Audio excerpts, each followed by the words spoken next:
my first experiences going to the auctions. Now that was quite interesting. Looking at all the different exhibitions was quite inspiring, and little did I think that I would one day be standing on the podium taking an auction. And of course, coming back to Singapore, when there was an opening for the office for Sotheby's, it was a dream come true. More than just having a good eye and an appetite for luxury, the art auction business demands having a deep desire for preserving a piece of history, culture, or state of mind. For Sotheby's Hong Kong principal auctioneer Quek Yeow, this passion was unexpectedly exposed while completing his MBA at the Business School of City University, London, where he wrote a dissertation on art marketing in the 80s. He had a brief stint in public relations, but in 1987, as fate would have it, 29-year-old Mr. Quek was named head of Sotheby's Singapore and was handed a tall order to jumpstart the Asian market for art auctions. I think 30 years ago, we were lucky if we got 5 phone calls a day. And so for me, it is quite an interesting time for myself to learn about the auction business and for the clients to understand us and to know what we do and how we can help them.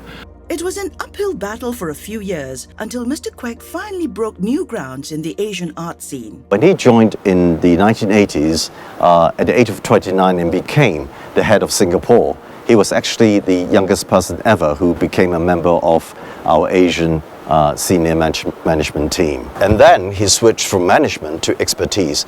He set up the Southeast Asian Paintings Department in Singapore.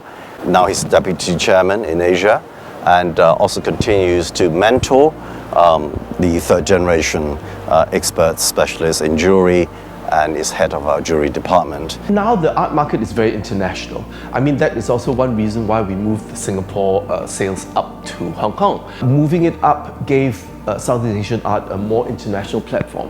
And so now we have collectors from all over the world looking at Southeast Asian art. Sotheby's Asia experienced an unprecedented boom under the leadership of Mr. Quek. He quickly jumped into the emergence of the China market by introducing fine art and jewelry to new collectors. His main strategy is to be keenly aware of market trends and the nuances of consumer behavior. He's a great person, he's a great advert for jewelry and all about jewelry and the love of jewelry, and really appreciates wonderful things, design especially. As an auctioneer, I really enjoy watching Yeow because he could coax bids out of the most reluctant people. He could do that in so many languages, whether it be in English, Malay, Chinese, or Indonesian. So, that kind of flexibility, versatility is a very, very rare talent. The top pieces sold under Mr. Quek's hammer solidified Asia as an important market for the art auction industry. The Mei Yin Tang Chicken Cup, Zheng Fen Chi's The Last Supper, the Cadre Pearls, the Jewel of Kashmir. However, exceptional precious jewels became the cornerstone of the Asian auction market.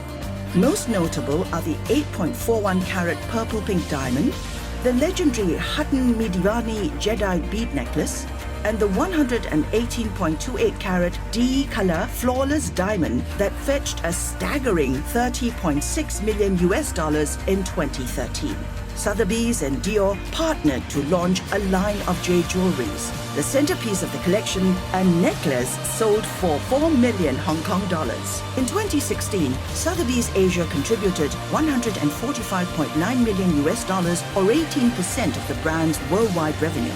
Is expected to remain strong and increasingly profitable as China and Southeast Asia become more and more invested in the art market. At the end of the day though, you must love what you buy. I think without that, it hasn't got that spark that would really inspire you to become a true collector and who would appreciate the aesthetics of what you are buying and owning. I celebrate 30 years at Sotheby's this May, and it's been my whole career.